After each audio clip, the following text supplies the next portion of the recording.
Yo, did I just glitch out? Oh my God. Did the House of Black just get me? Did the House of Black just get me? We'll talk about them later. Yo, Whoa. hope everybody's doing well. Salute to everybody in the chat. My guys are here. We're here. Episode 250. Here to do something special. We've got a guest with us. Everybody in the chat, salute to the frenemies. Y'all already know what it is. Let's go ahead and salute to everybody watching, to everybody listening, and of course, Flex Ball. Ladies and gentlemen, people with jobs, people without jobs, middle class, upper class, high class, all that.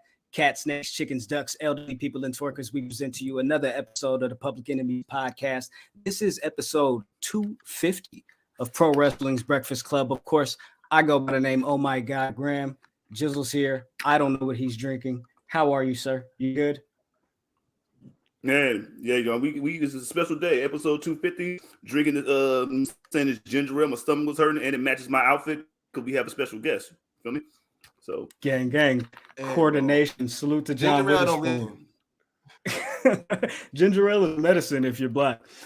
Ben's here. Salute to Ben, the son of Mars, the former Public Enemy #1. Yeah. How you doing, bro? Why you got the former in there? You already know what happened like last Sunday. All right. You know, my right. heart's broken. About that. You're just gonna throw the former in on top of that. Yeah, I'm good. I'm better than I was last week. Well, hopefully this will make you feel a little bit better. You actually made this happen, so salute to you. We appreciate you. You know what I'm talking about. Hey, special guest, our guest, here with us live and direct. Hey, you might know him from his days at TMZ. If you old like me, pro wrestling fans, y'all know him as the founder and the host of Pro Wrestling Sheet. Hey, these days, he's running around doing his thing, going crazy. Fox Sports analyst, currently hosting Out of Character. Ryan Satin is in the building. What's going on, bro? How you doing? What's up, guys? Thank you for having me. Appreciate that intro. It made me feel real accomplished. I like it. I like it. Listen, you've done a lot, man. Salute to you. You definitely deserve it. I got to stop the applause. I don't need to cut that off, but you know what I'm saying? Definitely salute to you. Thank you. I appreciate it. No, I've had a pretty bad couple last few weeks, so I'm glad to be here chatting with you guys about wrestling today. Listen. We appreciate you making the time. Of course, I maybe overcompensated a little bit with the intro because currently you have me blocked on Twitter.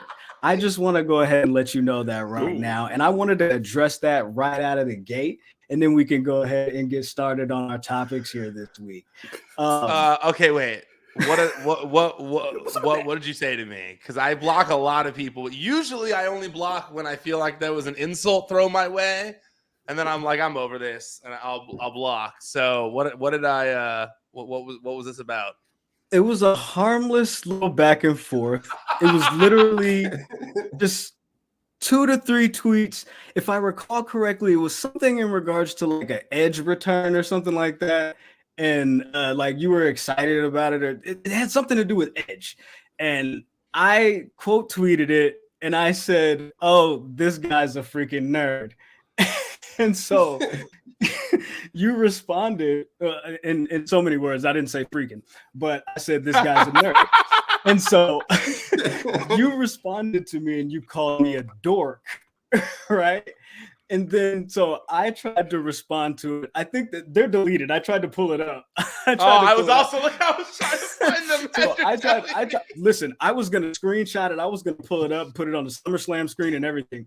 But you called me a dork, right? And I was like, man, come on. I was like, well, I called him a nerd anyways. So I tried to get you with the get back, right? I was like, all right, round 3, let's go, right? And so I went to tweet you back, and it was like, you can no longer tweet this person. And I was like, he hit the button. Damn, just from dork and nerd. I was probably in a bad mood that day. Let's see. Well, that's not true. That's not true. I'm not even gonna lie. I block a lot of people. I'll just get that out of the way right off the bat. You guys don't know. I don't know, man. Like you guys get a lot of tweets. Your tweets go viral a lot, and you get a lot of hate too, bro. But sometimes, but like it's like a faceless account, like you get hate, but like it's like it's kind of different when like you're getting hate all the time, every day for just like enjoying something that you are paid to enjoy too. So it's like, well, why would I not like this? I'm making money from watching this. Like, why is this guy trying to rain on my parade over here? You know? And so I think that ends up being what I go with. Like I said, if there was some sort of insult, that's it. I'm like, nope, F this guy. I'm like, nope, out. I'm out. But I'm unblocking you now. I'm unblocking you now. You've gotten your second chance. That's funny. I appreciate that, man. We'll go ahead and get it cracking, man. We'll go ahead and get it started because listen. Jumping right into the conversation because there's somebody on the WWE roster that the fans believe. Wait, hold on 1 second. I'm sorry, Phil. Yeah, I do have you blocked, Phil, and that's because you've talked a lot of shit. So don't come in here being like, oh, why is he having Ryan block me 1.2? Yeah, it's because you talk shit, dude. It feels my guy, man. I know, no, he's not an anonymous face in there. I know who that is. I'm very familiar with him. Blocked for a reason. Talk too much shit. Yo, let's go ahead and get into it, man. We got that out of the way. Blocking spree conversations done. Everything's taken care of. We're good. All right. As long as Ryan's got me unblocked, I'm cool.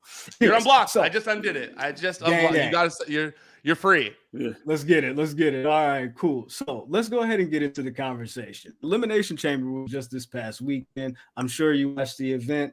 Hopefully you enjoyed it. A lot of people did. Some people didn't. Not so much. Well, I guess in regards to the ending. So that's really what we want to talk to you about here today. How did you feel about Roman Reigns and Sami Zayn, the main event in Montreal, and the coming out of that, like the atmosphere? Do you think that Roman winning was the right choice? Or how do you what would just encapsulate all of your feelings of that main event for me, and we'll go from there. So, it's frustrating because this moment that we came to at Elimination Chamber, if it had come at any other time in the year, I would have 100% said give Sami Zayn the title, just do it, give him the title. That's the moment, much like everyone else was saying. And that's with me knowing that the momentum he had going into that was just white hot momentum, dude. I watched each segment because I had to watch them after, and I watched each one as each one was building. The Cody one, the one by himself, the momentum was just so crazy that was in his favor, and it was so good. But I just the wrestling purist in me who just pure on just what I think in terms of WWE is overall year-to-year stories is WrestleMania is where that happens. WrestleMania is right around the corner, and if you give the title to Sami Zayn in Elimination Chamber, it effectively deflates the entire WrestleMania event. We all, I think, know he's going to lose it finally. Roman Reigns is finally going to lose the title at WrestleMania, and it's been this 900 days long thing that has, been building and building and building. And as much as I think that Sami Zayn could be the guy, I think that the person who ultimately dethrones Roman Reigns has to be the person that the company considers to be someone who's going to carry that company on their back in the same way that Roman Reigns did. And whether the fans think Sami Zayn is that guy or not, I think we all know that Cody Rhodes has that ability to do that. And so as much as it hurt, as much as it was a bummer to watch Sami Zayn lose in his hometown, to see everyone sad, to see what was going on, I do think it was ultimately the right decision. I do think that it was the right choice, as the graphic so perfectly came up at that time. I do think it was the right choice because here's what I think about it. Wrestling is ultimately scripted, and people keep saying you can't recreate that moment again. You can't make Sami Zayn that hot again. And I say that's total BS. That's total BS. You can get back to this same moment when Sami Zayn wants to win, of giving Sami Zayn the title in a few months from now. Once they're split apart, there's you can get there again. It's all scripted. These are the greatest minds in wrestling that are writing this, that are working on this, that are doing this, and it's in different creative hands than it was a year ago. It's not the same person who's booking the shows, and the person who is booking the shows does care about these things. So I ultimately long-winded answer there. I do think it was the right decision. I think that it played out perfectly because Sami Zayn still came out of it looking like he deserves another chance. He still came out of it looking like he almost beat Roman Reigns. I mean, my mom, I was watching with my mom, who does not watch wrestling. She has not watched wrestling since the Attitude Era with me as a kid, but she happened to be at my house over the weekend. And even she got that from watching. She was like, well, if they don't put him in the main event of WrestleMania, this guy, and this was after I explained the whole story to her, she was like, if they don't put him in the main event of WrestleMania, he at least has another out where, you know, he can say he pinned the champion and then he gets a title shot down the line, right? And I was like, yes, exactly. So that's why I think it was ultimately the right choice, because whoever beats Roman Reigns has a huge responsibility on their shoulders. And I think that person's Cody Rhodes. We, of course, gave our opinions on our Elimination Chamber Aftermath post show. Am I totally off from you guys here? No. Okay. Well, not for me. I definitely agree with that. Ben, what do you think? Yeah, Days away, of course. Yeah, like after like having like going back re-examining and everything like that, like we said there, this wasn't his story. Sami was never trying to get the title from Roman. He just wanted to hurt Roman because Roman hurt him and embarrassed him at the Royal Rumble. The title wasn't the main objective. The main objective was like the title was the means to an end. He knows like, yo, if I take the title from Roman, I'm taking the one thing that he cares the most about. But, you know, after the match, he got like he got to attack Roman, got to, you know, return some of that embarrassment. So now it's like moving on to, you know, the storyline with Kevin Owens and taking down the Bloodline. So it was 100% like right call having him not win right now. Jizzle, and then we'll move forward.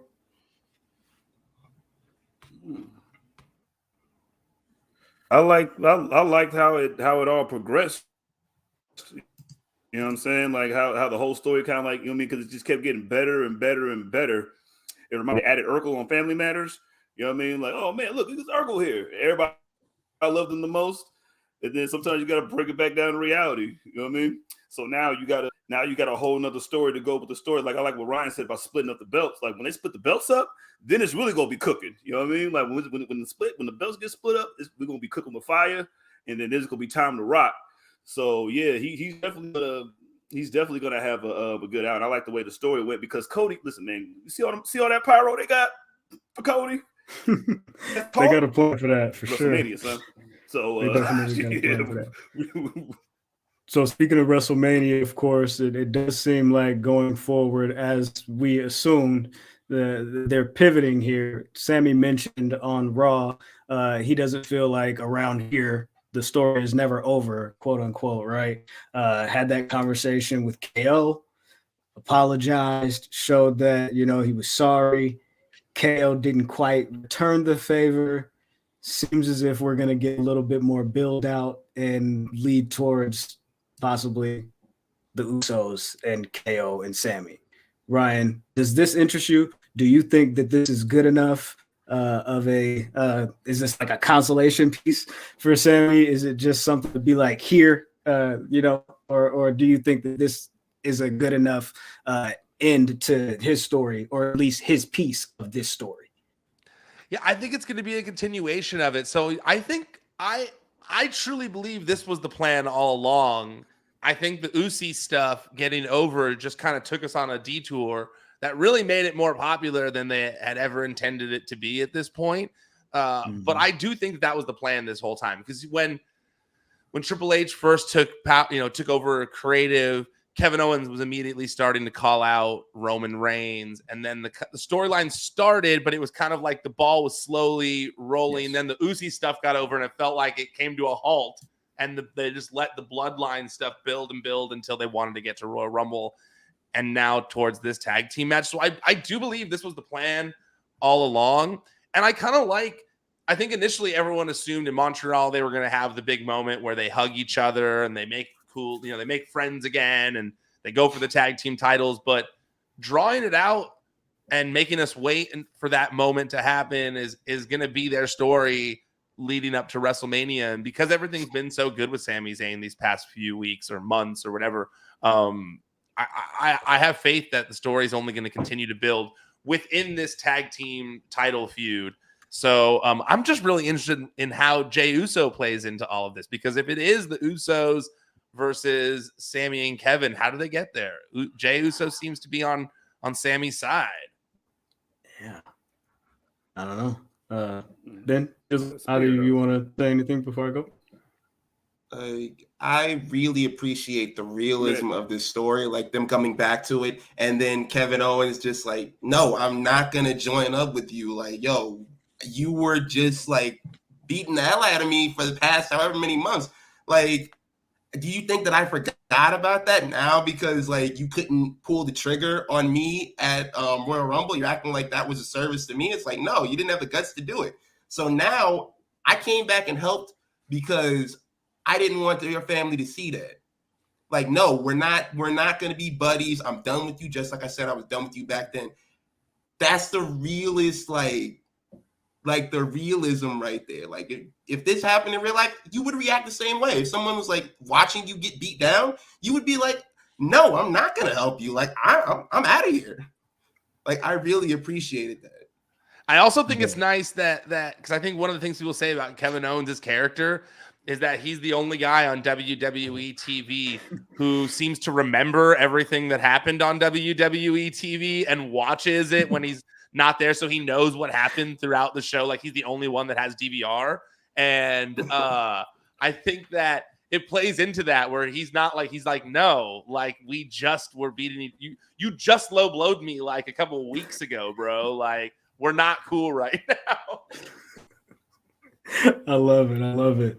So that seemingly, of course, is where they're going with the tag team titles, Usos, Sami, Kevin. But Roman, of course, Cody Rhodes won the Royal Rumble. Cody Rhodes is not Sami Zayn. I don't feel like this is a situation to whereas we had back in, I think it was 2014 with Daniel Bryan and Batista and that whole thing, WrestleMania 30.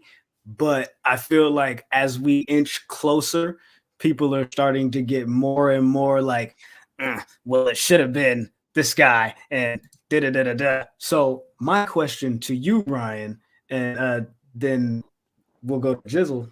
Did we lose him? No, we're here. Sorry, my camera goes out every like 30 minutes. You're good. I think mine is like glitching out. I'm gonna fix it in just a second. So So my question to you is, and then I'll shoot to Jizzle. You can go after.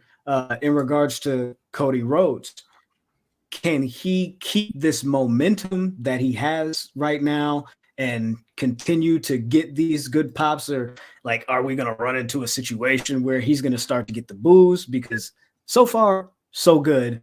But I don't know. Is the online pocket is kind of the online pocket in this situation? What do you think? Yeah, see, I think with Daniel Bryan, I think the difference here is I think that people want the online contingent wants this to be a Daniel Bryan situation. They want to kind of repeat that again for Sami Zayn because we all love Sami Zayn, and also, you know, two indie guys who did, you know, worked all the way from the bottom to the top. They want them to have that big moment.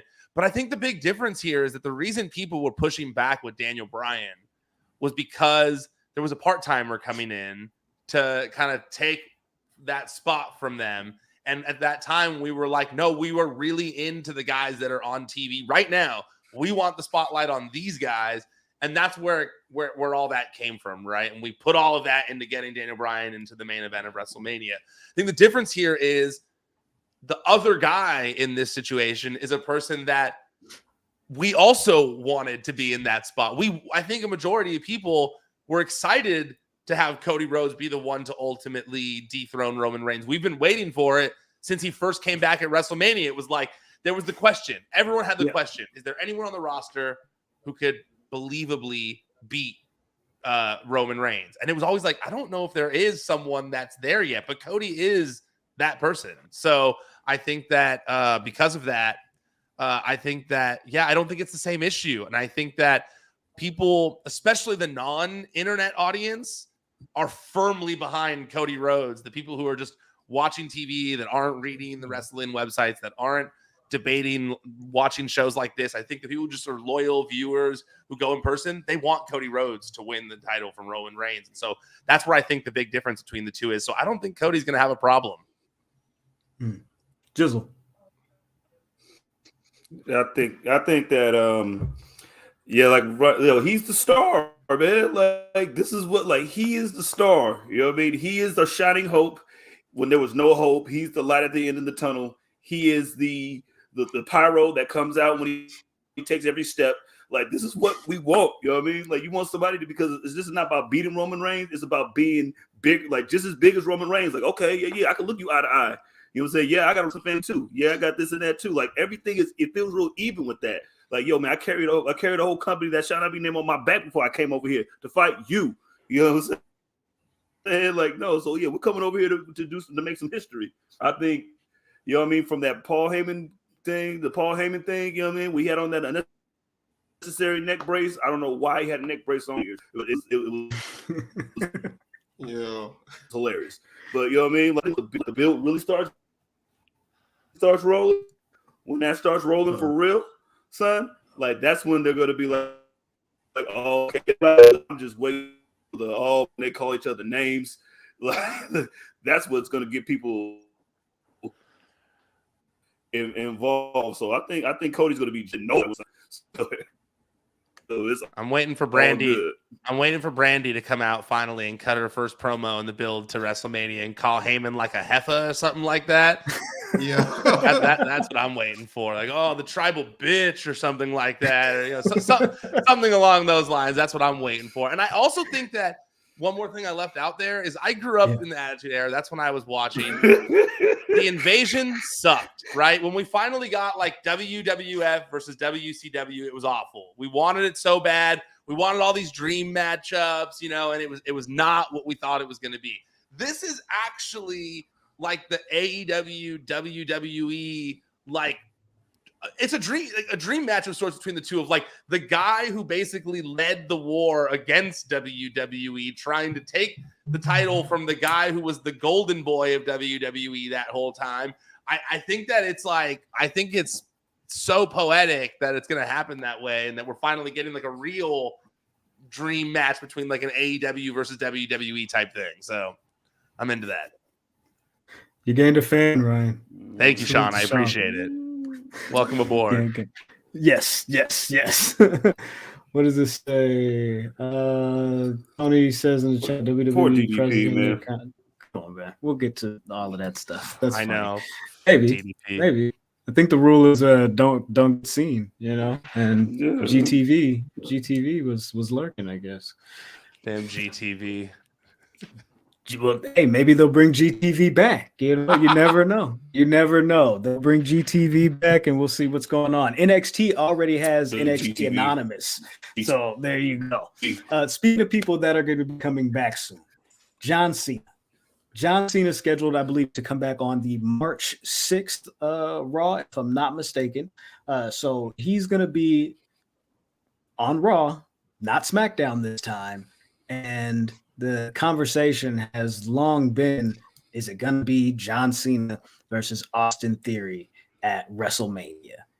You interviewed Austin Theory, I believe, this past summer, and he talked like he was gushing over, John Cena, and just like how when he was young, like, I just modeled myself so much after him, and being able to see him and talk to him and show him pictures of myself was really dope. So I thought that was really cool. So seeing that come back around for you, having that conversation with Austin, this isn't, of course, official, speculative. So let's speak in a hypothetical manner.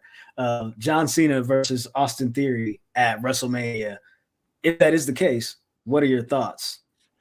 I would love it. After I was watching Raw this week, and I was, seeing also the stuff that Edge was saying after the press conference in Elimination Chamber about, mentioning that Theory was a Cena fan. I had the same thoughts. It does kind of feel like they're maybe going to wait longer on that. I don't know. Like, I don't know. I don't know. I feel like they're going to make us wait longer since it's something that Theory keeps talking about. But if we were to get that this year, I would like it. I would like it a lot.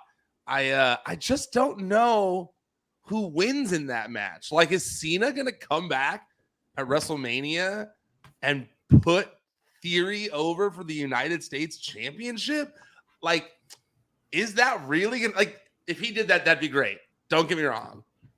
Do you really think Cena's going to come back and lose at WrestleMania? So if he doesn't, are we going to get Cena versus, we can't have Cena as the United States champion. I don't know. That's where my mind keeps going. Like, I can't see Cena coming back to lose to Theory. But when I was watching Raw this week, I was thinking, what if Edge does win the United States Championship from Austin Theory before WrestleMania, and we get Edge versus John Cena for the U.S. title at WrestleMania? That would have been crazy. And we get one last Edge versus Cena match. Because Edge is talking about retirement and how he's like coming to the end. That's his biggest like his biggest rivalry. I couldn't stop thinking, like, it's interesting that they randomly put him in the U.S. title scene here. I don't know. Maybe a three-way. I don't know. I keep thinking that wouldn't that be tight if we got Edge versus Cena one more time? Which will be better? Edge versus Cena one more time, or Cena versus Theory? I don't know. You guys tell me. What do you think? Honestly, I think I've personally seen enough of Edge versus the Judgment Day. So anything other than that is A+ with me. Yo. Ben, what do you think? I feel that. I hear that, dude. I hear that for sure. Chilling. Yo. I'm with that too, because like they've been feuding for like months upon months, and I know they've had to do the start and stop because Edge is, he's not coming out week to week to week. But I'm like, come on, man. I'm like, yo, I've had enough. Respectfully, I've had enough. Just like, yo, I wouldn't mind John Cena versus Edge at WrestleMania or one of the big four, shows, because like Ryan said, he's about to go off into the sunset and he still has hate in his heart for this man. Like, there was never any I'm down for you. Like, even the times they were like teaming, like I think when they teamed against like Nexus and stuff like that, he was like, yo, I'll be on the team, but I still hate your guts. Like, there's never been any type of like forgiveness. I just wanted to go one more step. It's like, yo, like, hey, you never forget when a man smacks your dad. You never forget that. There you go. That part right there. You never forget that. Beef is forever. Like, beef lasts forever. Beef don't die until somebody die. You know what I'm saying?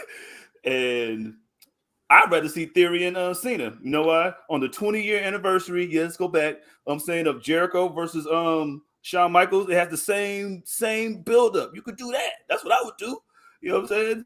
I love that. That's a good point too. That's a good point too. So I think you should do something like that. And then Edge ain't going nowhere. Nowhere.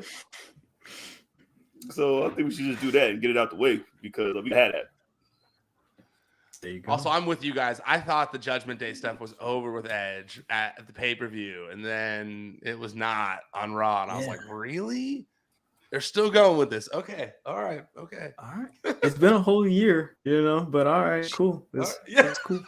Well, maybe this is listen, WrestleMania is where they culminate stories. I'm with it. We always talk about they don't do long-term booking. By the way, we're the long-term booking guys. Hi, Mom. Anyways, but yeah, so it is what it is. These are the stories that they've been telling over the past year. Roman Reigns, the last 3 years, basically. Last year, Judgment Day and Edge, and Bianca Belair as the women's champion, conquering all. It is what it is. That's what it sounds like. We're on the road to WrestleMania here. So, Ryan, before we let you go, I do want to ask you, scale of 1 to 5, what's your excitement level for the show? It's unfair to ask me this because I'm so extremely biased. I'm so biased because for a million different reasons. One, it's finally in LA. I've been wanting to go back to a WrestleMania in LA, my hometown, for Yes. So long now. So long. And I traveled to all these shows.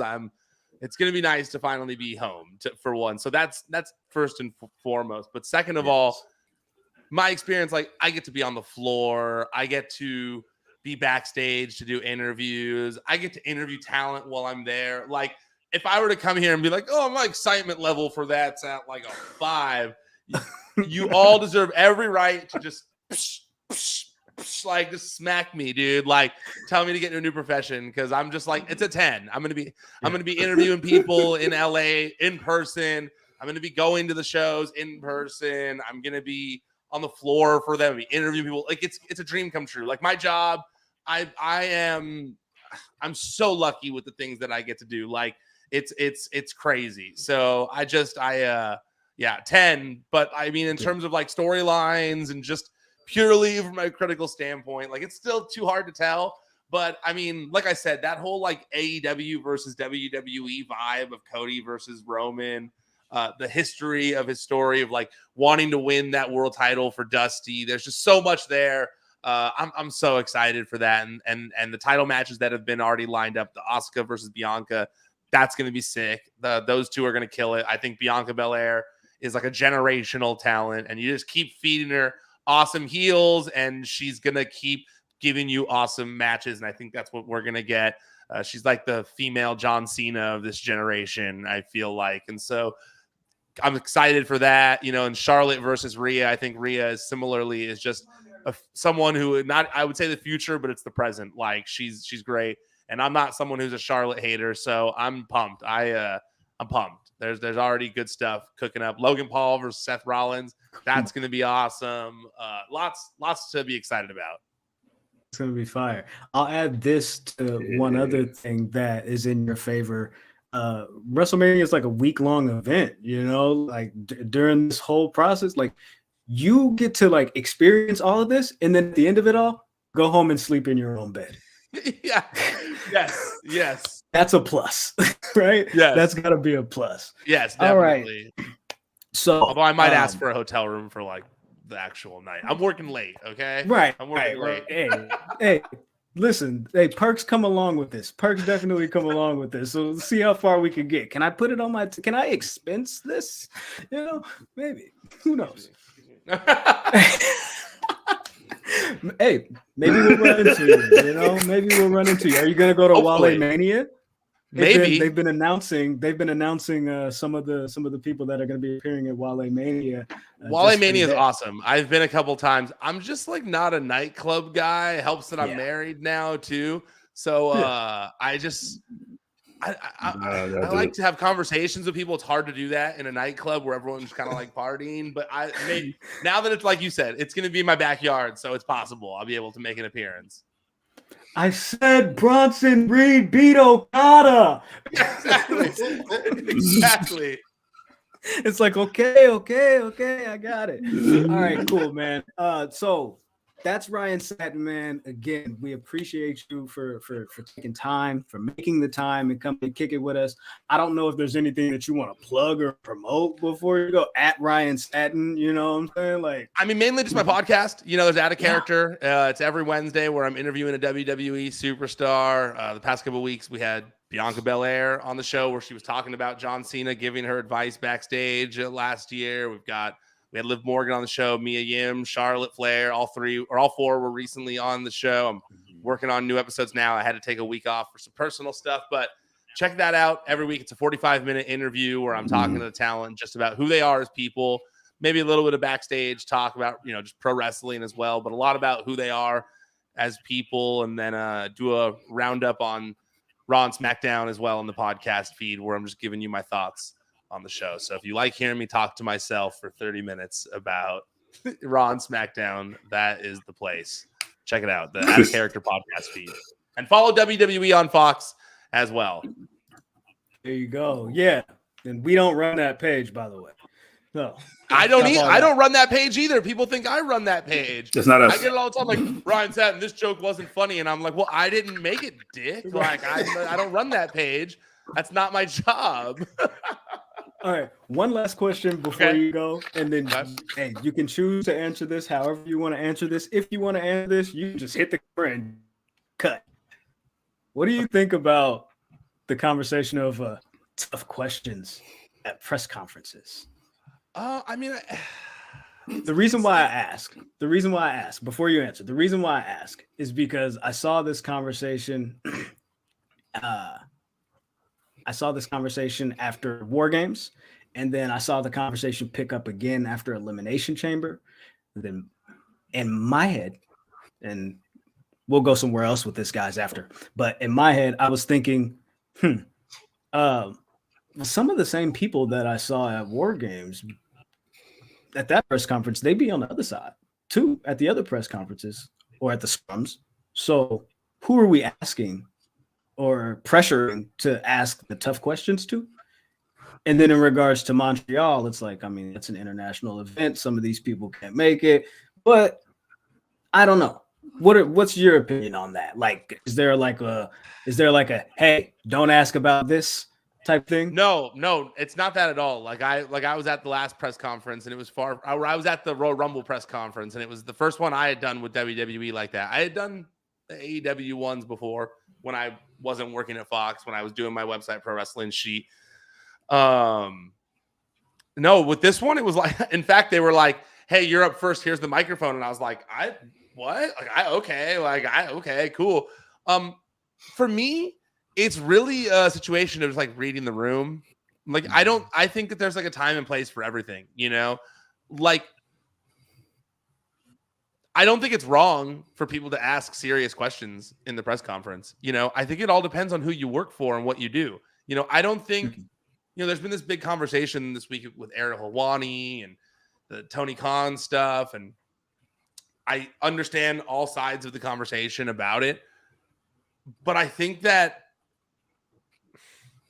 ultimately, like, it really just depends on who are you working for? Like, what does your employer want from you? Like, what are you there for? You know? And so, like, with me, like, I'm not there to, like, my work doesn't want me to necessarily, like, not that they don't want me to. I'm not, that's not my job. That's not what my job is paying me to do, is to sit there and ask these hard hitting questions in a press conference that's right after all these people just wrestled. Right.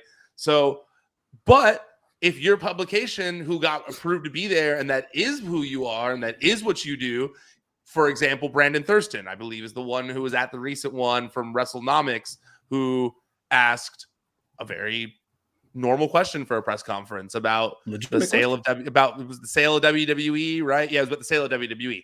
And that's what he does. That's what he's known for. If he didn't do it, it would look weird if he sat up and was like, asked some kayfabe question, that some of these people who aren't as deep in as he is would ask. So I think that that's really the ultimate thing, is like, who are you working for? Like, you're not working, and people are going to hate me for this, but like, you're not working for Twitter. Like, you're not working for the hive mind of social media. Like, who are you working for? The people who are paying you, what they want is what you should be doing, And so that's how I look at it personally. Like, if you're someone who considers yourself a journalist who asks hard-hitting questions, then you should probably be asking hard-hitting questions. If you're someone who interviews people for fun because you want to put wrestlers over and promote them and have fun conversations, then I don't think you should be expected to be asking these hard-hitting questions that aren't necessarily your lane. I think that's really what it is for me, is that, like, if I was still doing Pro Wrestling Sheet, I'd probably ask harder questions because it was a news organization, So that, to me, that's really what it all depends on, is like, what do you do? Who are you working for? What do they want you to achieve by being in that press conference? Do they want you to get a news headline for their website? Then yeah, you should probably ask them something serious. Are you there for fun? Who cares? Like, I think that's really like how I look at it personally. And that might not be everyone's opinion, but I think that it's a case-by-case basis. I don't think that everybody should be expected to ask all these crazy hard-hitting questions. I think that you can, like, I asked a question. On my podcast, I ask questions about how people are feeling, who they are as people. So when I was in there, I asked Triple H how he was feeling on the road to booking his first WrestleMania, because that was what I was truly interested in. That's the kind of content my work wants from me. So that's kind of how I look at it. Like if you're there for a hard-hitting news publication, then yeah, you should probably ask some better questions because sometimes there are some really bad questions that are asked in those press conferences. And I do wish that time was allotted to people who deserved it, who asked better questions. But I don't think that the majority of people should be angry at people who that's not their job. You know, I think that they could go a little easier on them. Thank you, Phil. I appreciate it. I'm glad on this that we are on the same page. Hey, listen. And you know what? On that note, why don't we end it on something lighthearted, something warm, something loving, something positive, man. It's Black History Month. Peace, love, chicken grease. You know what I'm talking about? Yo. Now I feel like okay, thanks. Now, okay, shit, okay. I gotta go on block Phil too, I guess. Thanks. Peer pressure. Yeah. All right, cool. So, Ryan, again, thank you, my man. Again, you've been great. It's been official. 100. Maybe we'll see each other down the road. We got this little interview series called Behind Enemy Lines. Maybe one day we'll talk about some stuff not so wrestling related, just more about your journey. Please, yeah, I would love to do it. Hit me up. 100%. 100%. Talk to you guys soon. Yeah, if you see me in LA, hit me up. Come say Deuce. What's up. All right, let's do it. All right, man. Thanks, guys. Thank you so much. Hell yeah, everybody. That is Ryan Satin giving a round of applause.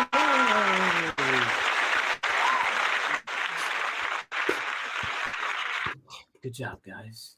We did the whole thing without really saying that. I'm just kidding. Anyways, so let's break that conversation down a little bit more and let's get into, I guess, AEW, right? Because he brought up the Ariel Helwani Tony Khan thing, and they had a little spat.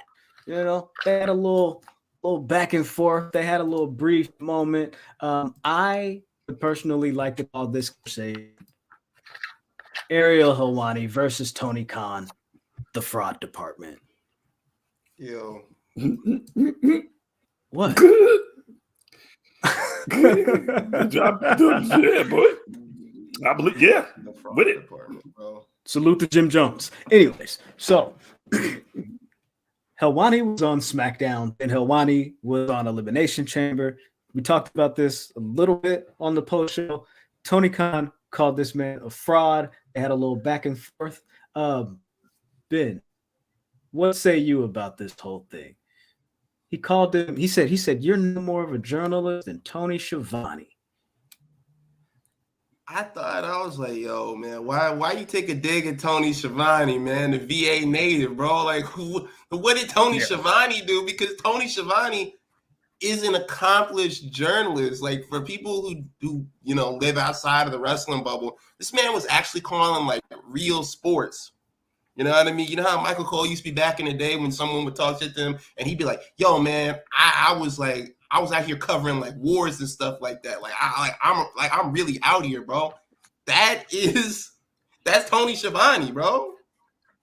Tony Schiavone was really out here doing it. Yeah. But I like what Ryan said, like I see both sides of the argument. It's like, bro, you was out here, trying to ask me questions that I legally could not talk about. Mm-hmm. And then you try to stun on me and be like, yo, man, look, it's the worst interview I ever did. I don't know why I ever talked to that guy. I never gonna talk to that guy again. Like, I can kind of, like, I see his frustration, mm-hmm. but like doubling back and be like, oh yeah, man. Oh, so this is how you get down. You over there doing this. Like, bro, they're in my home country, bro. What do you want me to do? They sent me out the invite. You want me to tell them no? Like, and on top of that, it was a work assignment. There you go. It's like from BT Sport, G. Exactly. Like, yo, I'm here because I'm getting paid to be here. On top of like, yo, like, getting the invite and everything like that. Like, bro, I'm still getting a check off of this. Like, and Ariel Helwani, I think like if AEW offered him the opportunity to go over there and do the same thing, I think he would have accepted too. The thing is, like, I see where I kind of see Tony Khan's beef on this. It's like, bro, you popping up over there, kind of it looks kind of funny in the light. Yeah. You know what I mean?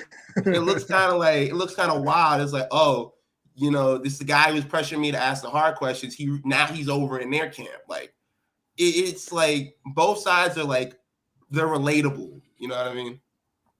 Salute to Tom's Customs for this little graphic right here. I was like, cousin is crazy.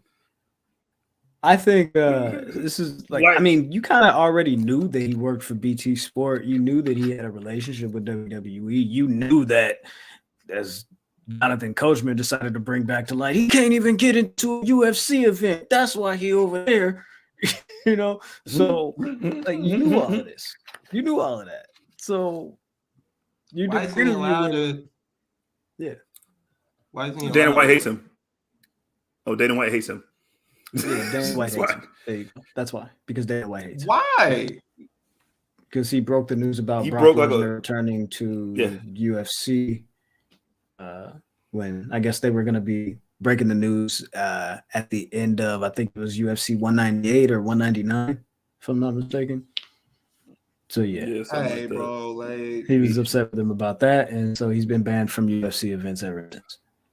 That's a little wild. Like, bro, like, yo, I'm a journalist. Like, this is my job, bro. Yeah. Like, you're not gonna get mad at anybody else for doing their job. Why you get mad at me for doing my job? I'm not saying like, yo, that's why Power Slap is dying, bro. That's why they're getting Power Slap out of here.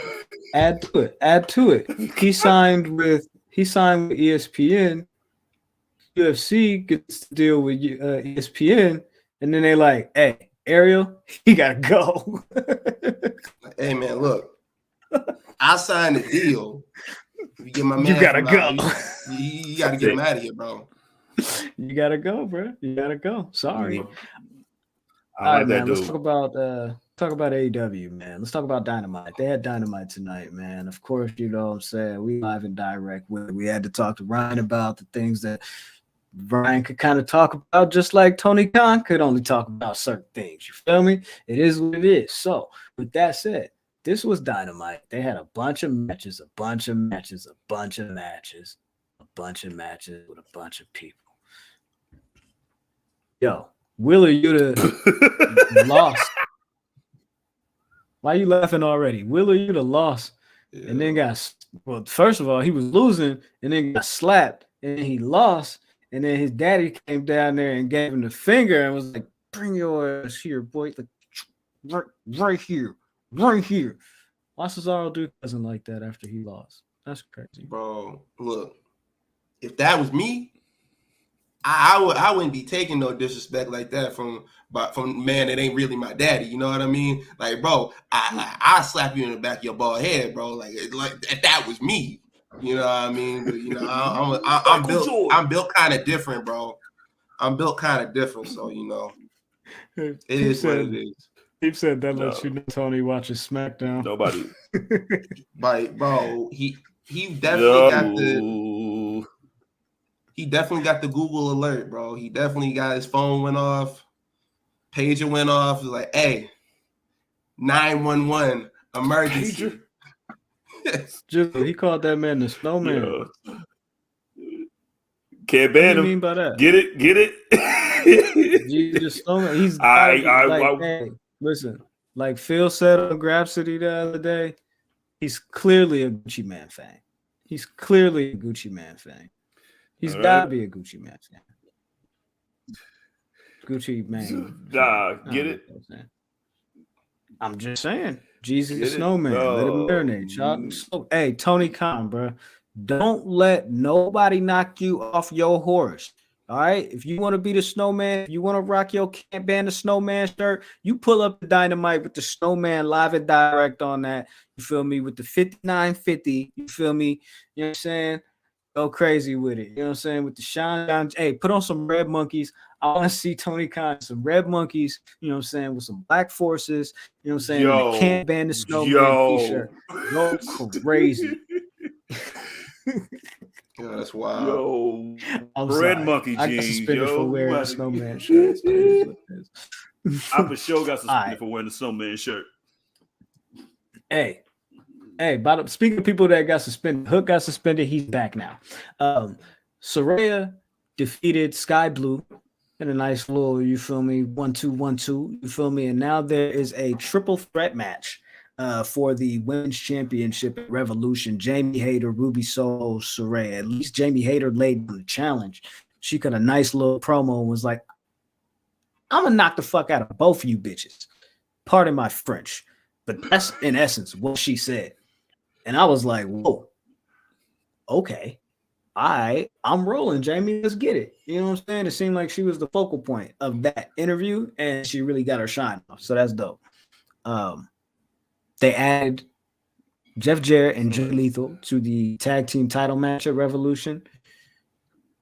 Let's talk about the pull apart brawl with Daniel Bryan Danielson, and MJF, because they try to heat this moment up, right? MJF came out there talking spicy after Bryan Danielson. I don't know what I want to call cousin right now. It's episode 250 or something. After Bryan Danielson was saying, yo, I don't know why cousin hates me. He's done all this to me, but he hates me. I bet. MJF was like, I'm going to talk straight to the camera. Yo, listen here, buddy. Dada finna get his arm ripped off. Dada finna get beat up. Dada finna have to retire. Dada finna have early onset CTE. And right when he was trying to get that E out, he got smacked upside his head. Jizzle, I'm going to throw to you first here. What did you think about this whole little melee? I love it. Hey, yo, this is what you say. Listen, man, listen. Do you want me to be a bad guy or not? This is what you say, man. You talk to their kids. Hey, listen, man, I'm about to beat your dad up in front of you. he's not going to remember your name. Now what? And that's what I always love. If you're going to have a brawl, and that's why old GOAT is old GOAT. I have a microphone in my hand. I'm going to hit you with the mic, bro. Like, I'm hitting you with the mic, son. Like, why wouldn't I do that? Hit him right in the head with the mic. Weapon, you know what I'm saying? And like, man, none of you little security guards, like, I don't know, you must have got these security guards from other folks. Like, bro, poof. Like, it's just like that. You know what I mean? Like, what are they doing? Like, what are these security cats doing, dog? Like, you know, you're not gonna be able to hold me back. MJF scarf just flew off. Like, it reminded me of a Jerry Springer fight. Like, I love it. I love pull apart brawls. I wish they could do it every time. Hey, bro. It kind of threw me for a loop because MJF, he comes out every week and he always has like a new villain origin story. For those of you who like, it's like, whenever a new Batman movie comes out, it's like the Joker has a new kind of origin story, whatever. That's MJF. He came out, he was like, hey, bro, look, the reason why I don't rock with you, the reason why I don't like you is because you have everything that I ever wanted. You have a wife that loves you. You have kids that love you. You have a family, and you're out here putting your life on the line for this. He's like, yo, go home. Be a family man. Because you know what? I ain't even got a girl no more. Like, bro, she up and left me. You know what I mean? I wanted to build a life with homegirl. Like, I wanted to be with her forever. And now she gone. And, like, I don't know if he's talking about a previous relationship or he's talking about the young lady he was engaged to, Naomi. Her last name escapes me, but it was a wild promo. And for him to come out there, talk directly to his kids and be like, hey, bro, look, I'm gonna smack your dad up, bro. Like, I'm gonna send your dad home to you. And he's not gonna be able to remember your name, bro. Like, I enjoyed it. Her last name is Rosenbaum, Naomi Rosenbaum. But if this is like the end of their engagement, that's a wild way to break up. That's a wild way to announce, the news or whatever. It's like, hey. I mean, he's no stranger to putting his life out there. He did say, what happened with a young lady, Yeah, for sure. So, by the way, he was getting calls about it. There was like the Marty Jannetty thing all over again. It was like, hey, bro, look, I think this dude that's on TV that wrestling. You're like, yo, AEW. He's like, yo, it's like WWE. Yeah. Like, yeah. So he said he murdered some girl, when he was like 16, 17 years old. What can y'all do about it? Like, hey, Is this why y'all can't get to, is this why y'all can't get to the hood when it's called? Because y'all answering these type of calls, y'all answering calls about Marty Jannetty. This is like why I gotta wait for like an hour and a half if I call the cops. Like, bro, what's the deal? Y'all, these are the calls that y'all answering. This is what y'all prioritizing. All right, bro. But y'all police. No, we don't know about Marty Jannetty. Hang up. Right. Yeah, for sure. Yeah. So straight. On Dynamite, Jon Moxley, who some people call a blood merchant, first AEW wrestler to reach 100 wins. This win against Evil Uno this week solidifies that. That's a pretty dope milestone, I would say. 100 matches, or at least 100 W's rather. So really, again, Mox is the workhorse. Every week, showing up, showing out. Bizzle, he still got a vacation. Bro, it's stocked up. It's bro, right there. I still need to go to Bermuda. Look, I have to go to Bermuda with my wife. Like, I gotta come make somebody bleed and make myself bleed. Yo, he beat the juices in Bermuda, dog. Like, that was some of the greatest shit I've ever seen in my life. Hey, bro, that's make somebody bleed insane. through a mask. I'm with it. Yo, facts. Like, bro, you know how hard you gotta hit somebody for them to for you to visibly see that through the mask. I remember when Kane and Stone Cold had a first blood match, and everybody was like, bro, how are you gonna be able to tell if Kane is bleeding underneath the mask because he got a whole mask on? Let me tell you something, bro. You should have got Jon Moxley in there. Like, he was probably a little kid at the time, but he could have, he could have done a little work. Yeah, he would have been able to figure that out. He answered the age-old question, like, hey, bro, I'm trying, I'll show y'all. Like, I'll show y'all. That's crazy. I was thinking, that's funny that you mentioned that because I was thinking earlier, I want to see a first blood match in AEW. Do it. Jon Moxley losing after 30 seconds. It's like, ring the bell. All right, ring the bell. Grand opening, grand closing. What else? Did I miss anything of importance here? Oh, Jericho versus Starks is now official. They had a pretty good segment, which is kind of just like playing off each other. Oh, I guess you could beat me. I think you could beat me, but you just haven't. And he's like, oh, I could beat you. I'm Chris Jericho. It's like, oh, okay. Well, with that said, I got this contract. You feel me? But I mean, I don't know if you're going to sign it. You feel me? Like, I'll sign it right now. You feel me? And on top of that, Jericho Appreciation Society can't come to the ring. That's how I know I can beat you. You feel me? I'm like that. I'm really like that. You feel me? What hey, Jericho said, I'd sign it right now, but I don't got a pin. Hey, I got you covered. This ain't just a vape pen, bro. This is a real pen. This is a real pen too. He said, you thought this was a trippy stick? That's what you thought. Nah, man. Hey, you ever seen that? Hey, you ever seen Ghost Rider? Yo, never mind. All right, let's go. But, bro, this is what this segment going through, it clearly details Ricky Starks was raised by the generation of kids who was watching Looney Tunes. It was like Rabbit season, Doug season, just back and forth, reverse psychology, back and forth. He's like, hey, bro, I don't think you could beat me, bro. I know I could beat you, bro. It was just a back and forth. It was nice. It was nice. Yo. In addition to that, they announced that AEW All Access is going to be a new show premiering next week after Dynamite. So yes, they're kind of programming this program. How dare you, Tony Khan? See, this is what I'm talking about right here, bro. He said the war was real. And I thought he was talking about WWE, but he was talking about PE3. That's crazy. That's crazy. I feel a way about that. All we wanted to do was talk to Big Swole. Yo, bro said, hey. That's it. That's it. Yo, he got done with Ariel Helwani. He's like, hey, I'm coming over there to y'all too. He's like, hey, y'all are next. I don't like it. I don't like it. I forgot about what you did. Now slap out the paint. Like, you got him right up. Hey, yo. Nah. What do you think about Dynamite tonight? Did you guys like the show? Did you enjoy it? You know what I'm saying?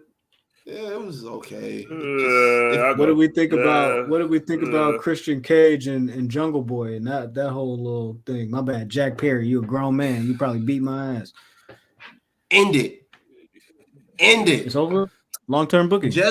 I feel the same way about that rivalry, the same way that I feel about Edge and Judgment Day. And it's really funny that these two men are in these long-ass rivalries that should have ended months upon months ago. They really are brothers.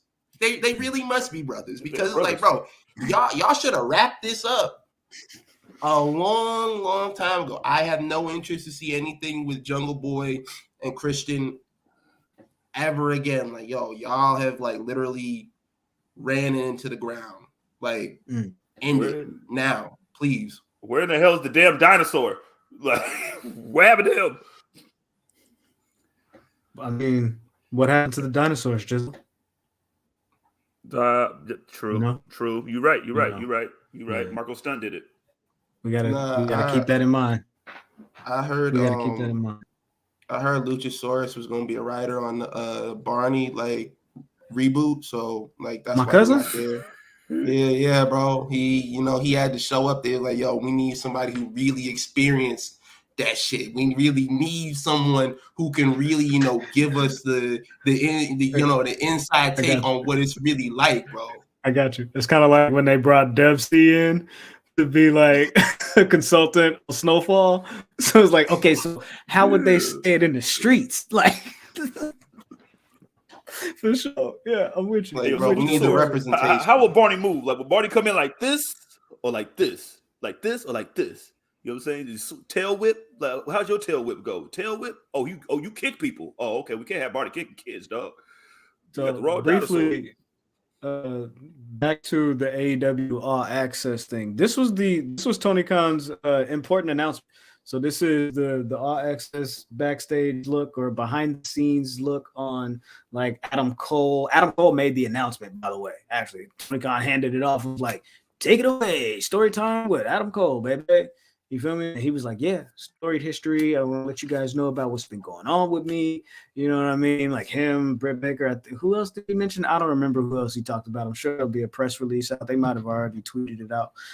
But yeah, this is their AEW reality show in the same vein as like Total Divas or something like that. I'm sure a bunch of people have filmed for this. You guys interested? You guys going to watch? Yeah, because Adam Cole is back, baby. You know what I'm saying? He's going to be wrestling, match back. You know what I mean? So that was a good way to make you watch the first episode. I like that little shrewd TV move. Shout out to Adam Cole. Yeah. So I mean, I'll give it. We can't watch it. I'll watch it the next day because we got podcasting to do after that. Yo, Jizzle took the words right out of my mouth because I was about to be like, "Hey, bro, look, I kind of have some prior engagements when that's on. I kind of got something going on." When that's going on, but maybe I'll check it out the next day. Like I'm not opposed to it. Whatever gets power slapped, off the air, I'm 100% behind. Cool. All right. So salute to Tony. Even though you've declared war on the enemies, it's all good. We 250 in. You know what I'm saying? We'll keep it pushing. What's up, Smiley? How you doing, player? Because girls is players too. Bro, if I hear that song one more time, bro. Hey, hold on. You got a problem with Cole? You got a problem with Cole? She getting her streams up. Let her get her chicken. Bro, hey, look. I be sitting in the bed at night next to my wife, and she be going through TikTok. I gotta hear this 7, 8, 9, 10 times. I'm just trying to go to sleep, bro. I just want to go to bed, bro. And this song is not letting me do that. You know what I mean? Okay. Well, let's go ahead and throw it to the audience. Let's go ahead. and throw it to the frenemies. Let's go ahead and throw it to some of your commentary, some of your comments. Question of the week. We asked you guys a question. We didn't even do this last week because this man didn't even want to come kick it with us. You feel me? Oh, man. To the chat last week, I seen what you said, bro. I seen what y'all said. Oh, Ben didn't show up because the Eagles lost. Ben didn't show up because he heartbroken. Why Ben not here? Fly Eagles fly. Like, yo, I seen all of them comments, bro. I watched the show. I want y'all to know that. Like, bro, I'm not only a part of this, I watched the show. I view the program, bro. The reason why I wasn't here last week had nothing to do with the Eagles losing. I admit I was heartbroken, but it had nothing to do with the Eagles losing. It's to risk sounding like Chance the Rapper for a second. I have a wife. And yeah. And we had planned to do something for Valentine's Day. I was out of town at the time. And that's what I was doing. And when I got back, I woke up, I had the flu. So it was a bad week for me. Like I get back, whole family got the flu. Like, yo, it was a bad week for your boy. But you know what? I'm back this week to tell you guys in the chat, I hate each and every one of you.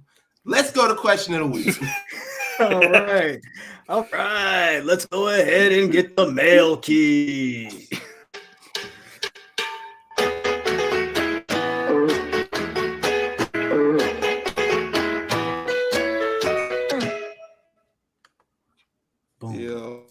Question of the week. Question of the week was, if you could delete any storyline from wrestling history, what would it be? And y'all showed out as usual. We got Victor at the top of the queue saying, top of my head, Katie Vick. Yeah, Katie Vick was crazy. Cujo, shout out to Cujo. He says Katie Vick as well.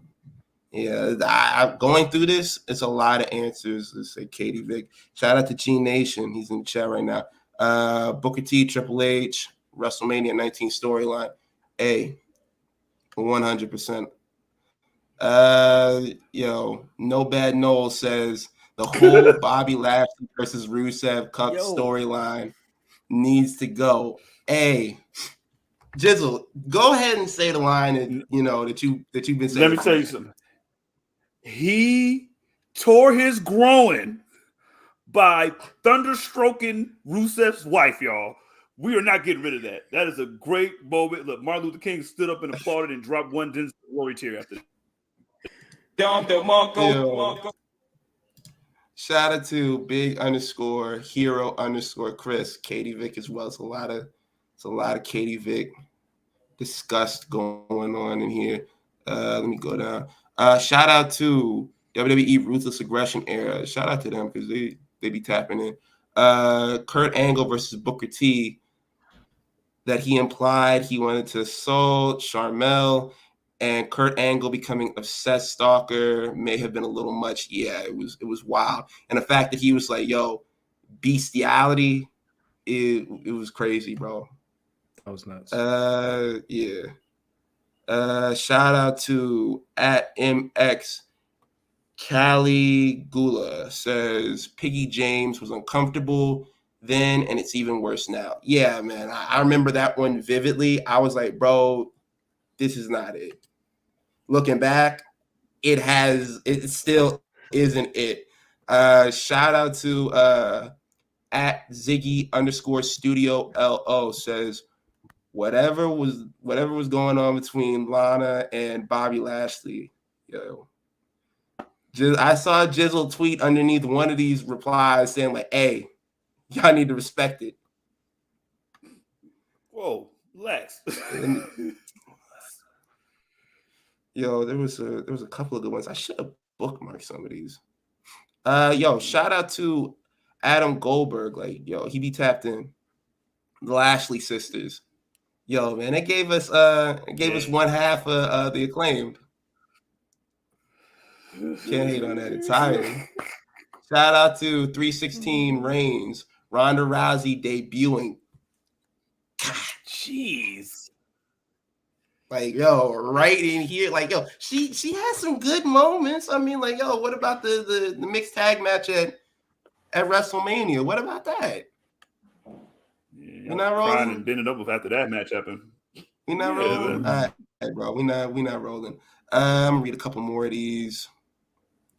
Shout out to @Lydia_Kai says Kofi getting squashed by Brock. Yeah, for sure. That's the one right there. Shout out to Grizzly McGuire, Aces and Eights, and Main Event Mafia at one point, and time just got down. Bad, horrible thing, bro. I don't know. Aces. I don't remember Aces and Eights. I wasn't really tapped into good TNA around that time. Yo, good. We do have we got NWO at home. We have a super chat that we'll get to during P3SPN. Yeah, absolutely. I've seen it. Just pop one out. Okay. Shout out to the A1 God picture of Booker T, Triple H. Hey, man said, hey, go ahead and do a little tap dance for me. He said, you see what the dude Groovin' Gorilla's doing? He's like, yo, I want you to do that. Yo. Oh my God! And they got him out the paint, bro. God bless Black History Month, bro. That's it for me. All right, so I got a couple from the Instagram. Dang, a lot of people said the Rusev Cuck angle. Saint Kobe off of the IG says Main Event Mafia, all of it. That's crazy. Salute to Sheena. Hey, Sheena, what's up, Sheena? Sheena's super cool. Triple H and Katie Vick, another one. Terrence Ellington, another one here. Angle, Booker T, and Sharmell. Champ Tyson says Hornswoggle being Mr. McMahon's son and Aces and Eights. That guy from I'm assuming Michigan, says everything that's associated with Dark Order. Got to get the Thanos snap. Bearing Smarks. Salute to Bearing Smarks. Says anything that has Matt Hardy in it. And I thought that was especially funny because Matt Hardy is who I use for the graphic. Come on, God. That was like too easy. Yo, that was a layup. And then finally here, Sean, salute to Sean. Sean's in the chat here. Sean says on the IG, not the storyline, but the narrative of splitting up the belts. One belt to rule all. Okay, cool. So he just wants one title for everything. I kind of agree with that. Let's see. Boom. Ken says the entire storyline involving Mr. McMahon faking his death in 2007. Yeah, I wish we could get that back.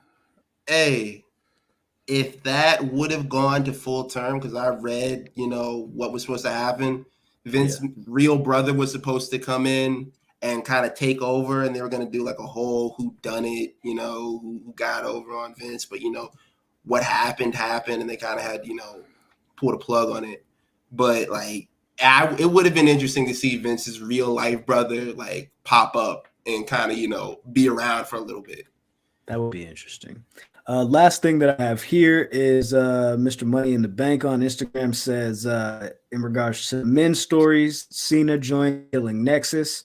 And then women, Cora and Roxanne, their tag team and the feud, they both sucked. So there we have it. That is your What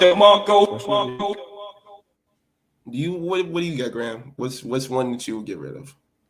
For me personally, I would say I'd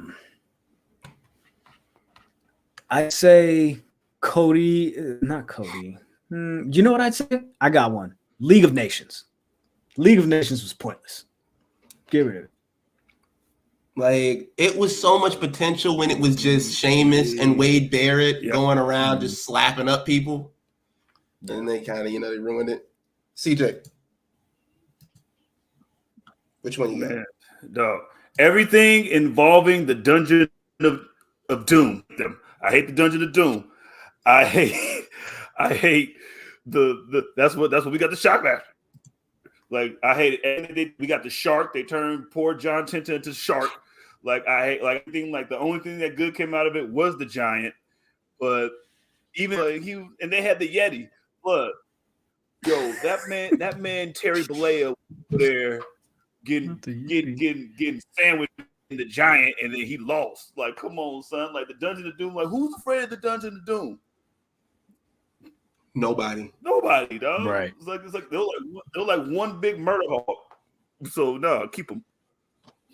That's crazy. Mine, I'm gonna have to say the addition of Eric Bischoff and Hulk Hogan to TNA. They just like completely killed TNA. It was like if the first thing that you're doing is going out and directly insulting the audience for something that they love, just like, yo, this is a 6-sided ring. Like, get rid of it. We're gonna get this crap out of here. And then they're just booing you your first night.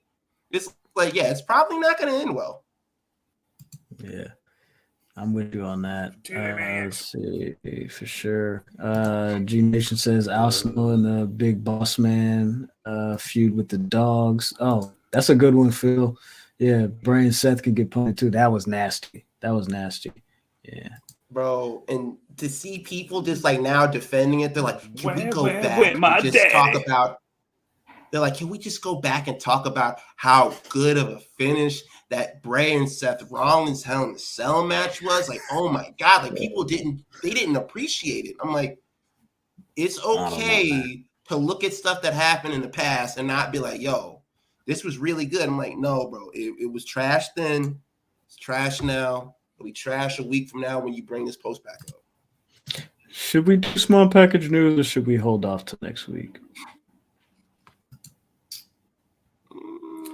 Shout out Mercedes. That's all we got to say. Straight to it.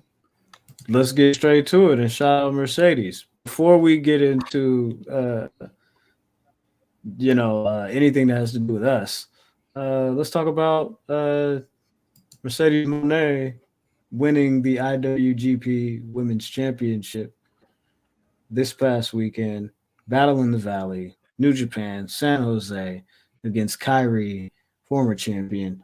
Turn up. Did you guys watch the match? Did you guys check it out? Chat, feel free to chime in as well. What did you guys think? I caught it a little later. Like I knew it was coming on, but I caught it later, so I just had to watch it. But yo, man, it was poetic, damn near. You know what I mean? Like it was a banger match, of course, but you know what I mean? Just like Mercedes went out and said, "I'm gonna do this," and then did that shit. Like it was just dope. Like it was the highlight of the night, and then like that card was so like everything going on and shit, and like that she is the main focal point of this damn near this company now. What they've been talking about besides her not getting her shot in beer and quesadilla. Yo, bro, 100%. We'll get to that. Let's talk about the match first. Like I caught it. I love the Hana Kimura tribute, and I thought it was done very well. And we can finally put to bed the debate whether her song is the instrumentals from "Jump" by Criss Cross or "Hustle in the House" by we could put that to bed. It's definitely "Hustle in the House." It's 100% Hustle in the House. I just want to let you guys know that. And then also, Also, I mean, that was, if I'm not mistaken, recorded in Sacramento, or at least that's where she recorded that one video that we had last week that she was going, which they split the theme into, actually. Already did that. Let's do it again. Just got a bag drop to the pan. Pull up fans, jump out the stands. Yeah, y'all know who the chance. Money. Like, bro. The match was good. I like the Hana tribute, and then of course she even did like the same sequence. You feel me? Where it was running back the whole thing. You feel me? And it looked good. The finish came off good too. For everybody that was like, "Oh, she botched it," blah blah blah blah blah blah blah blah. You feel me? Yeah, straight like that. CM Punk popped up. He was in the crowd. You know who he was there to see. You know what I'm saying? A star. Ooh. The one that sold out the building. You know what I'm saying? Big action. What did y'all think? Let me see. Mr. Alday's off says, what's Hustle in the House? That is a Nipsey Hussle record. By the way, Eric Holder sentenced to 60 years just today for the murder of Nipsey Hussle. Just wanted to throw that up there. G Nation says Rain Moné was a moment. Yeah, gang. Shout out to Team Currency. Anwar says the dream team is Okada and Mercedes now. That's a big fact.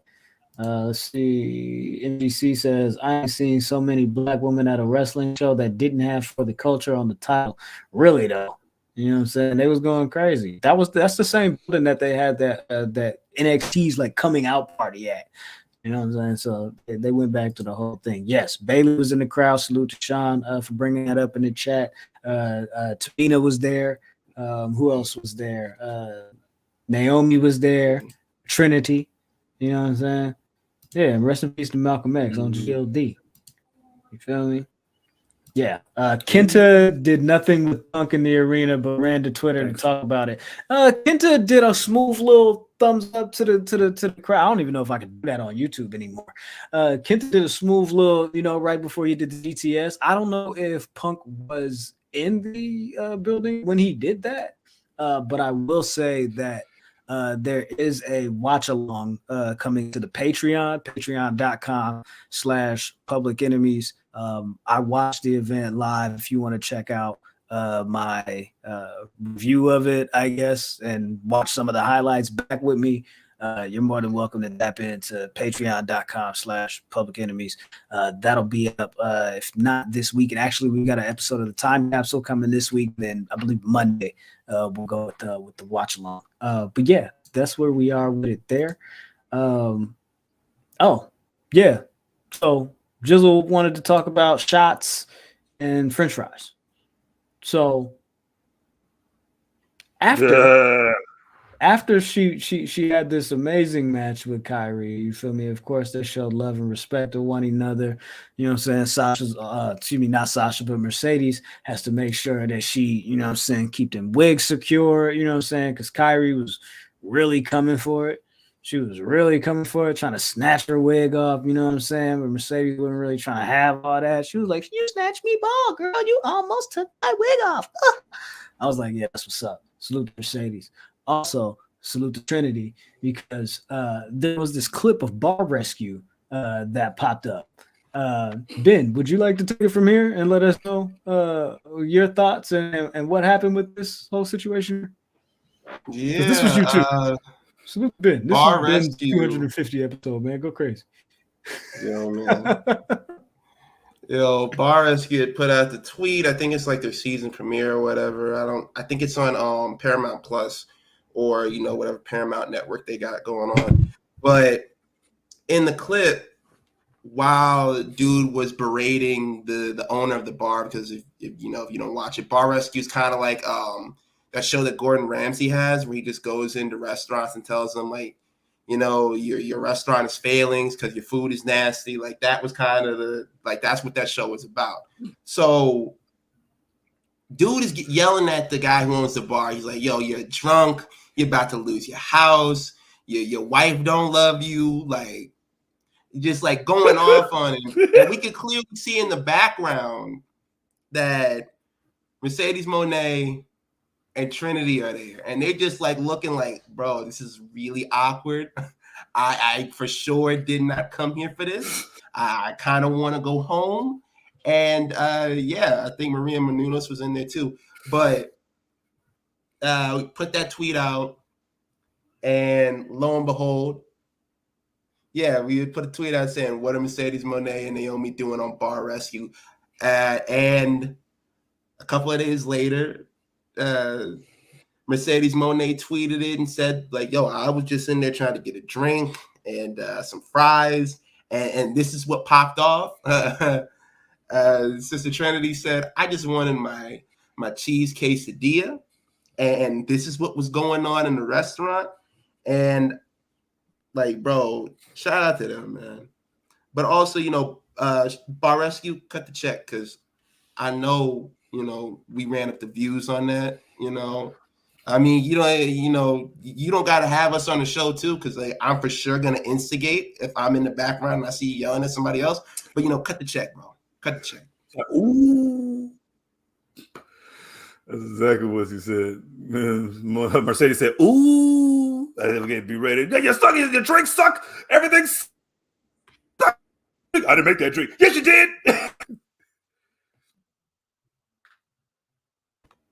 You're muted, Graham. Thank you. Appreciate that. Also, Mercedes just signed with UTA agency. She is represented by Kevin Undergaro, if I'm not mistaken, if that's how you pronounce his name. That's Maria Menounos' husband. They both started AfterBuzz TV together. So there you go. That's the little tidbit. Bro.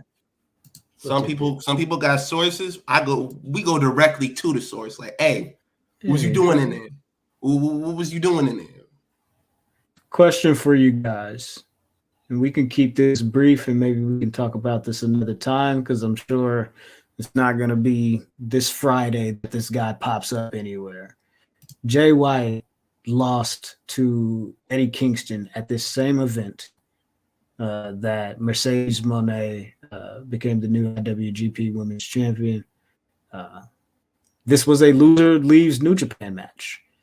So where does Jay White go from here? Does he fit better at this point in the landscape of WWE or AEW? Then you go first.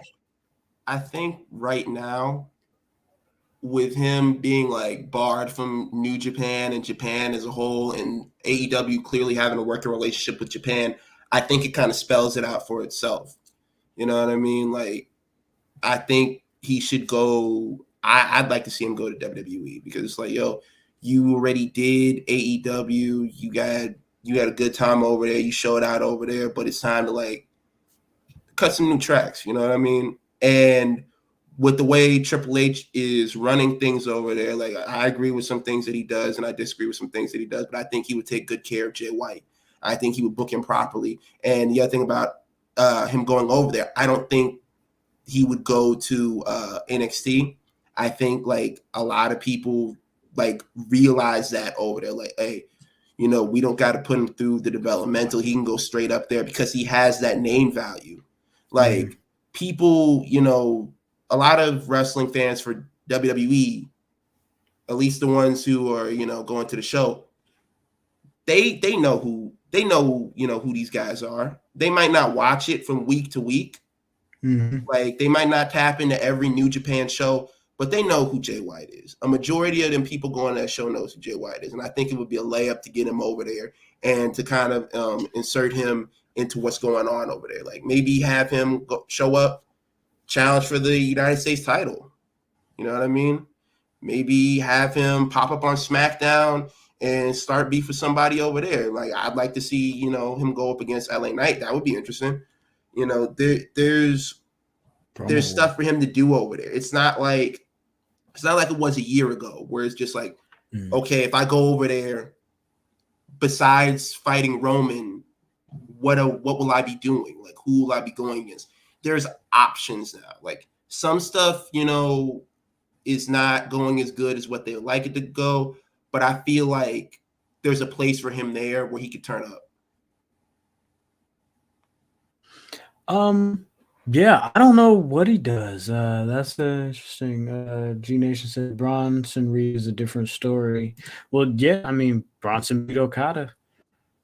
So listen, go get the bag, and you too can have a bang up 2.5-star match with The Miz on Monday Night Raw. That would be amazing. Pretty sure that they're going to do that at some point. If he does decide to go there, I think a lot of people are throwing around the theory of look how I did that. The theory of John Cena defeating Austin Theory for the U.S. title, and then having a U.S.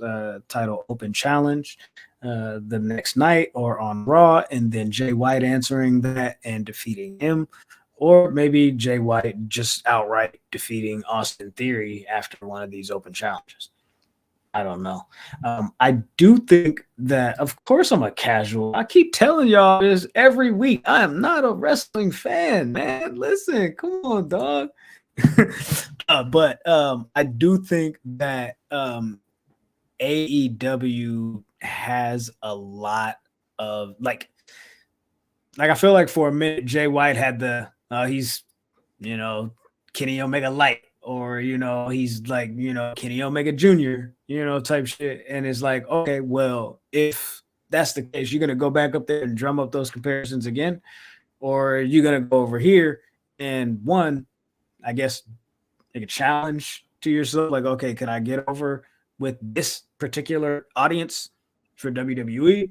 Or do you say, all right, cool, I'm gonna play it safe, I'm gonna go over here and kick it with my partners and do the AEW thing? Is it a money situation where is it, whoever come with the bigger bag is, gonna be the winner in this situation? I don't know. I don't know. I think it would be a dope situation if he does show up at WrestleMania or any like around this. Like, is Raw after WrestleMania still a thing? I don't know. You know what I'm saying? It hasn't been a thing for quite some time. Like yeah. Last year and the year before that and the year before that kind of fell flat. But I feel like they could do it up this year and kind of, restore the feeling of what Raw after WrestleMania means, because that's when you reset all of your storylines. That's when you bring out your big like reveals. Like that's when you're like, okay, we signed this guy. This guy's coming back. This is what we got going on next. I feel like if they do bring Jay White out, like I feel like it would be a big deal. And like with Triple H in charge, people can finally start being honest about saying like, yo, I always wanted to go to WWE, instead of being like, yo, man, I just always wanted to, rock the indies. I always wanted to go to Japan. I always wanted to do this. I never wanted to go to WWE. People can finally start being honest about the fact like, yo, I grew up watching this over here, and now I have the opportunity to go over there where I'm confident that I'll be handled properly. With that, Meth says if Jay can get over in the random small towns WWE be going to, he'd be a lock for a top spot. I guess we'll have to see. Let's go ahead and move forward. Ben, what do you think about this? Yo, will Brock Lesnar show up to accept Omos's WrestleMania challenge next week on Raw? The Nigerian giant laid down the gauntlet. Him and MVP said, Brock Lesnar, you don't want to. Look, what are they doing with this? This match has the potential to be bigger than any Rock versus Stone Cold match that has ever happened, bro. This has the opportunity to be bigger than both Shawn Michaels, Undertaker matches. Like, bro, almost gonna hit a 450 splash on Brock Lesnar, bro. It's going to be a clinic. They're going to be chain wrestling. They're going to be they're just going to be tearing down the house. I'm 100% here for it. But to be serious for a second, like I think this is just like a red herring. I think, come on, let me have my fun. I think he comes out. Brock is like, okay, what's good? And we get the Hurt Business reveal, like, oh, we're back together. Bobby comes out and says, like, hey, I'm rocking with them. This was a distraction. I'm taking you on at WrestleMania. At least that's how I would do it.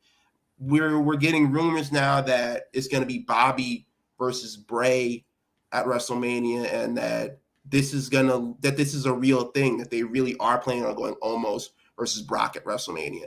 And I've got to say, honestly, both of those sound really horrible, and I don't want to see either of them. I really don't want to see Omos versus Brock, but I really, really don't want to see Bobby versus Bray Wyatt. Like, these two things don't even connect. Where is the connection in this? Like, there's no story to it whatsoever. He just called him out like on a promo. It's like, hey, I want to face whoever wins this Brock versus Bobby match. Like, we've never interacted before We've never had any business before. We've never had any like one-on-one conversations. Why are you challenging him? It just seems weird. It seems weird for him to challenge Brock. It seems weird for him to challenge Bobby. It's like, bro, we're literally in two separate worlds. I don't think either one of these, what's going on, TJ? I really don't think either of them would gel together because,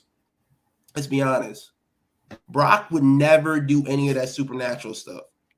Like if you haven't heard what he told John Moxley, formerly known as Dean Ambrose, when he wanted to do the extreme match, where he was like, yo, how about we do, the barbed wire baseball bat? And he was like, nah, I'm not doing that. How about, I set a table on fire? He was like, no, I'm not doing that. What about chainsaws? He was like, look, man, I want you to take your goofy ass outside the ring. I want you to grab all the chairs you can find. I want you to throw him back in the ring, and that's what we're going to do. I feel like if he went up against either one of them, it's just going to be really awkward. It's like, yo, what do we do? I feel you on that. Let's see. Andy says, I'll just read a few of these from the chat. Andy says, I'm tired of Brock Lesnar. Jizzle, I think you have to completely go out and come back in, bro. Omos versus Lesnar is a bathroom break for real. Yo, if they actually book this match with Omos and Lesnar, can we see if we could get my man Muscle Man Malcolm on the show? Him and his Homo sapiens, he's on one right now. I don't even dislike Omos. I think Omos is pretty good. I just don't think they gel. Like Omos proved in his match against Braun Strowman that he can go. But I don't want to see it. All right. Well, let me ask you about something else. I want to know if you want to see this. Becky Lynch and Lita as the tag team champions, maybe. Seems as if they're going to be challenging for these titles against Damage Control this upcoming Monday on Raw. And I don't know. I don't know what you guys think in the chat. Is this something that you would be interested in? Becky Lynch and Lita as your new tag team champions? Does that seem like a thing? I don't want them to necessarily win the championships. I'm here for the match. I'm here for what the match brings. I'm here for getting a little nostalgia, letting these ladies have their dream matches, like against Lita. I'm for Lita coming back and getting her redemption for what happened to her when she retired the first time. I'm for all of it, but I don't necessarily want to see them have the titles. I think this is what leads into, getting Trish and having the 6-woman match at WrestleMania. I don't think they necessarily win the titles here, but I'm here for this, this whole rivalry. So All Days Off says Becky and Lita versus Ronda and Shayna. I am going to throw well, there's somebody else that was possibly going to be factored into this equation. It seems like, of course, plans change. Salute to Dave Meltzer. Trish Stratus was apparently at Raw this past Monday. I believe the Monday before as well. And I guess they decided to shift things around and she was not used. But if they do bring her into this collective and they do this as maybe a 6-woman tag at WrestleMania, Jizzle, let me ask you, sir, does something like that interest you? Becky, Lita, Trish against Bayley and Damage Control? I mean, I like the fact that they'll give Damage Control a high-low profile match. You know what I'm saying? Get the rest of a couple of legends, and you know what I mean. And I don't know, man. I like it, man. I like it. I think they just EO just flip all over, do flips on everybody. Everybody gets flipped. You know what I'm saying? And Stratus fat kick. You know what I mean? I wouldn't mind it. I think I would like that a little better because it feels like Damage Control is getting kind of, you know what I mean? I'm saying I think that would jumpstart the little battery, you know what I mean, to the Damage Control card because I feel like it's been spinning its tires a little bit. So yeah, I'll take that all day. I'm with that. Yeah, I'd rather see Shayna and Ronda in the tag division, taking the tag titles, One thing that would be interesting is somebody mentioned, it might have been Sean Rossap, that mentioned Trish said that she would be interested in doing another heel run. So what about Trish and Bayley against Lita and Becky, and then that frees up Damage Control to defend the titles? Oh, I like the way they move. The pieces are moving right there. You know what I'm saying? Oh, time to rock and roll. Hey, that'd be dope. Hey, that'd be dope. You know, Trish and Lita don't like each other really. Right. You know what I'm saying? So that's what that is. That would give them all something. Yeah. I like the way your brain works. I'm with you on that. Jizzle, you want to go to P3 ESPN? Did I miss anything? I don't think I missed anything. Let's roll.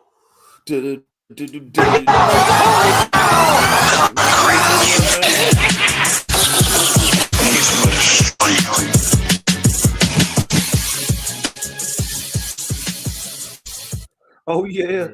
Oh yeah. Oh, sports and shit. Sports and stuff.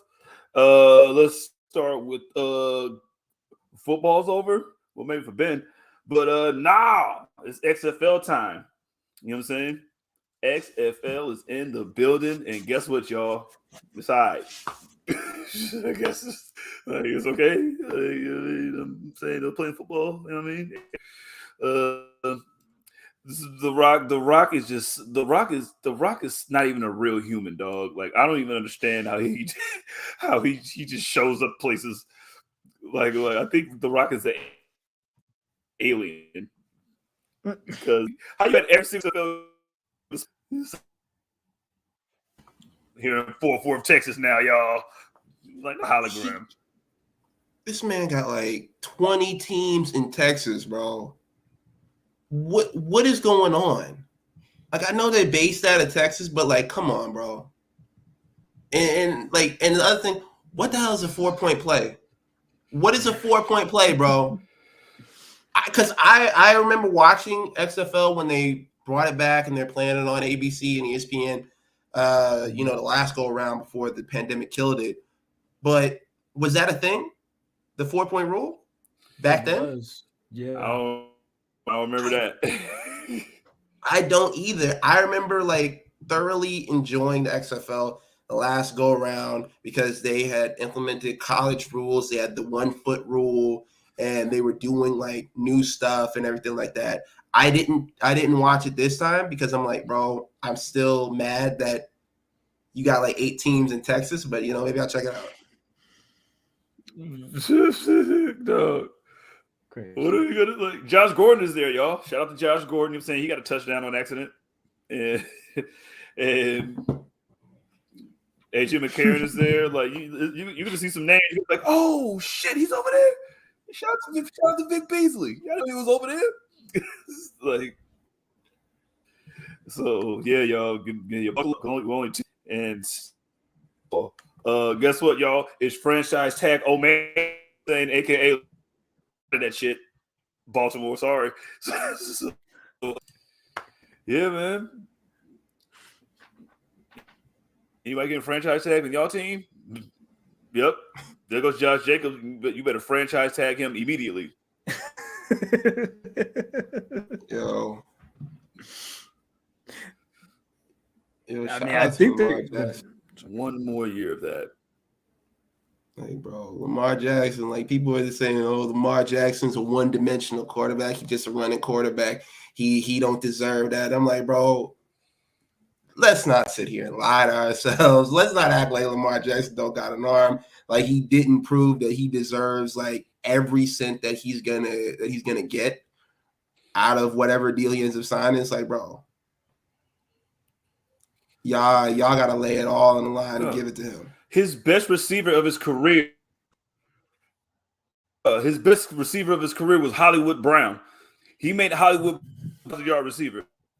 So let me ask y'all this: if he's one-dimensional, right, and Josh Allen is just they keep trying to force Josh Allen down you guys' throats, but every time he has to do something, He just Josh Allen's it up, dog. Like, what are we talking about here, man? Like, why do Josh Allen so much? Like, he's definitely Daniel Jones. Yo, if Daniel Jones gets what he is asking for, Lamar Jackson, he's like, listen, dog, I need $720 million guaranteed tomorrow. You got me throwing Devin Duvernay and you know what I'm saying? Yo. And Deshaun Jackson for 42 seconds. You see, CJ, that's why we're right here, because I'm 100% here for any type of Josh Allen slander that you want to throw out there. Like, bro, just that warms my heart. It makes me happy, because I too am a Josh Allen hater. I too think that he does not deserve the praise that he gets, and I too think that he is massively overrated. He was calling the man Rodgers last season. They said he's the next one. So all right. I feel like every time they do that, it just jinxes them, and they don't end up doing anything. Like, I remember when they were calling Carson Wentz the next Tom Brady, like his rookie year, and the year we went to the Super Bowl, and then the next year it's like, hey, you got screws in your leg, Lieutenant Dan. What's going on with you? Oh, bueno. You got no legs, Lieutenant Dan. It should be Joseph Burrow. Yes. Should be the Burrow's the truth. Yeah. Good luck to you guys. Sorry, I'm saying we'll give you a contract next year, I promise. Super chat, right? The super chat was let's get to the super chat. You know what I'm saying? You're just gonna ask me. You're not gonna pull the super chat up. You're not gonna scroll your ass back up there and find it. All right. Super chat gang. What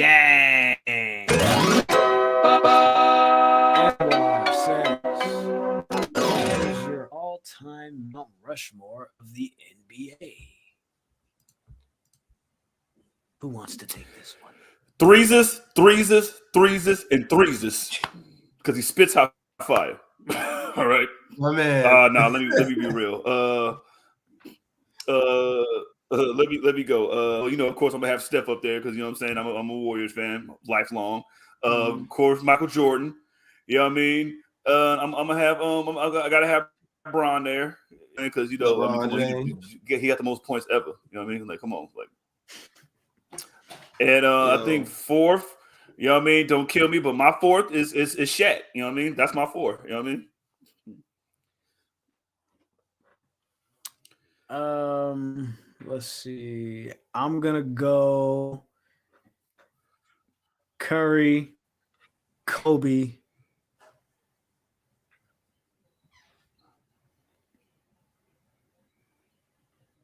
Magic, and Bron. I'm not mad at that. I'm not mad at that. Like shit. That's a good Michael one. Jordan, I appreciate you for getting $10 million to the Wish Kids. Love you, nigga. Yo, I'm not mad at that, bro.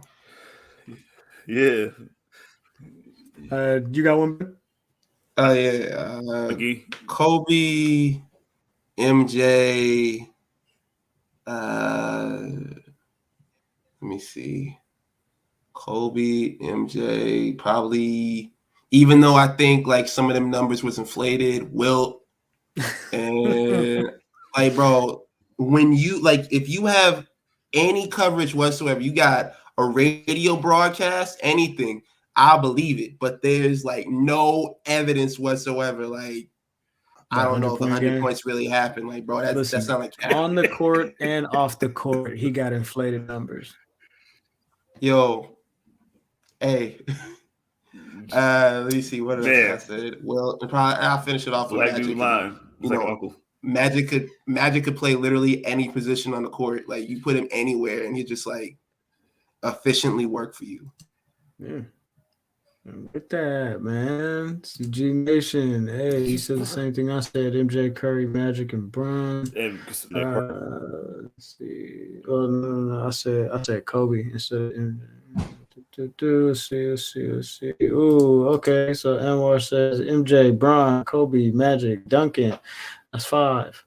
Let's see. Ken says, while we're in P3SPN, y'all see that half-court shot Miz made at the celebrity game. Yes, and the Miz saw it too, which means he's going to remind us all. Yeah, let's get to our weekend. For sure. There you go. That's a nice bring Draymond to WrestleMania. He was sick too. Yeah. Still celebrating. I'm telling you. Yeah, it's a nice little move over into All-Star Weekend. Let's get it confirmed.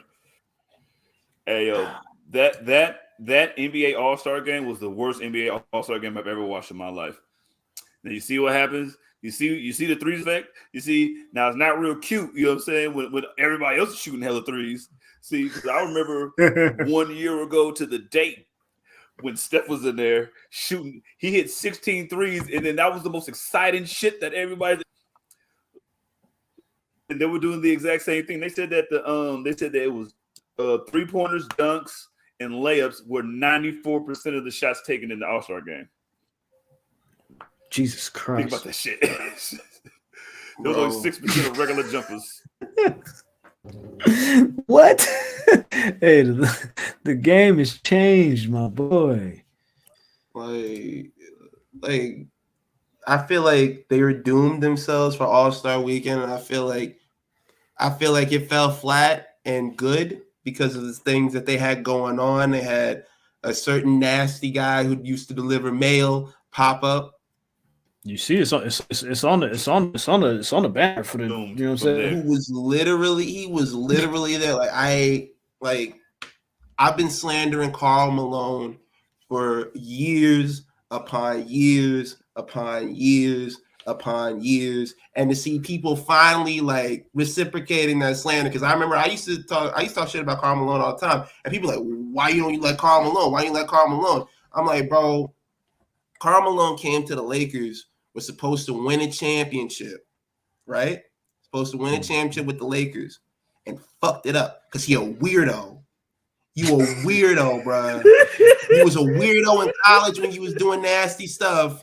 You were a weirdo when you came to the Lakers. Literally, the first thing you did before you even got officially signed was harassing Kobe Bryant's wife.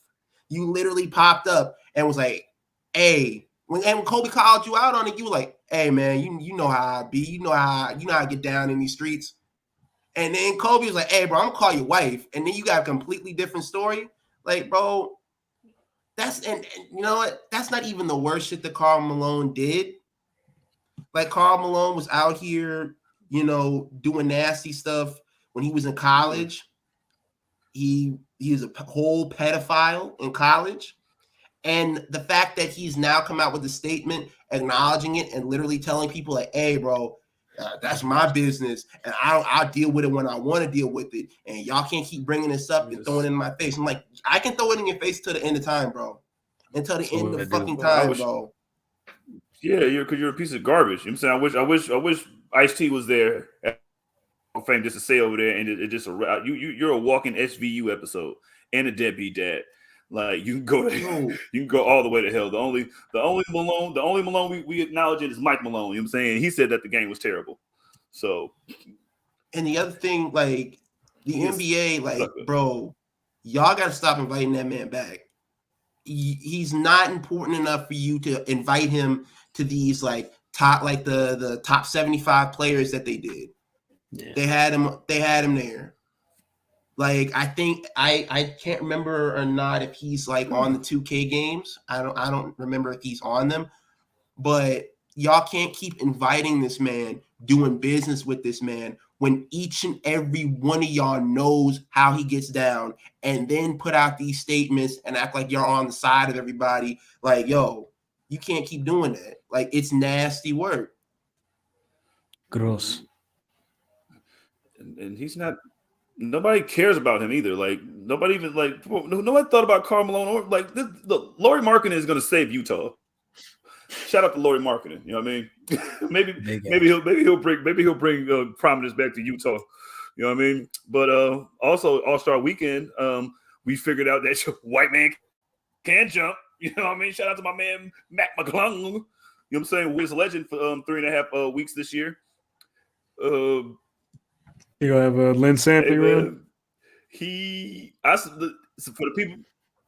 Hey yo, for people who don't know about Mac, you know what I'm saying? I'm a high school mixtape, you know what I'm saying, watching like he had like him and Zion came out the same year, and him and Zion were doing some amazing shit each game, every single like it's crazy. Like he's a little folk legend. And it was good to see the dunk contest. Like, he hit the 540. Riff Raff is his cousin. This is true. You're lying. Riff Raff and Mac McClung are cousins. Yo. He was born for this. He was bred for this. Dog. Yo, man. Shout out to Mac. Toeing in my bro, he got bro. The Versace,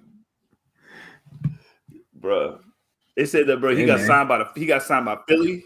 He got a Puma deal, and he won the dunk contest. You say he got $100,000.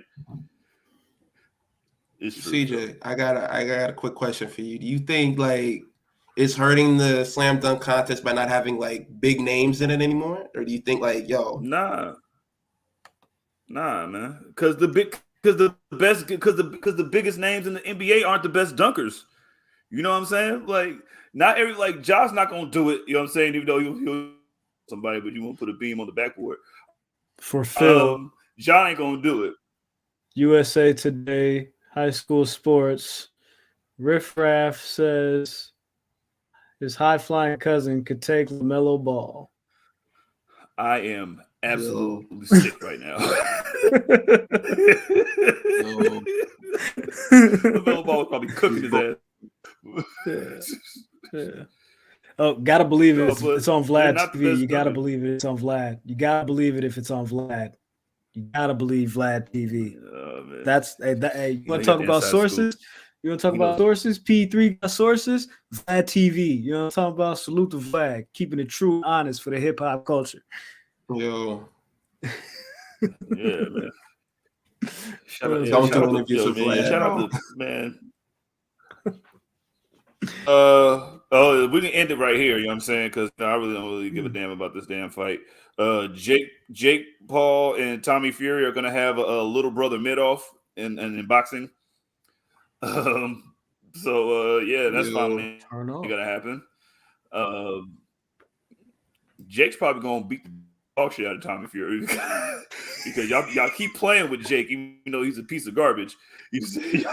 Y'all keep playing with him, you know what I'm saying? Like he ain't out there really beating people up. Like he's really out there beating motherfuckers up.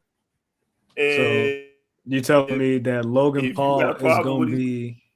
You telling me Logan Paul is gonna be in the back, giving him a pep talk? You feel me? Gaming him up for the fight like this. Nobody believes in you. What are you prepared to do about it? Don't let no one come into your house, take your meal, do what you need to do today. I'm not nervous. I'm just telling you.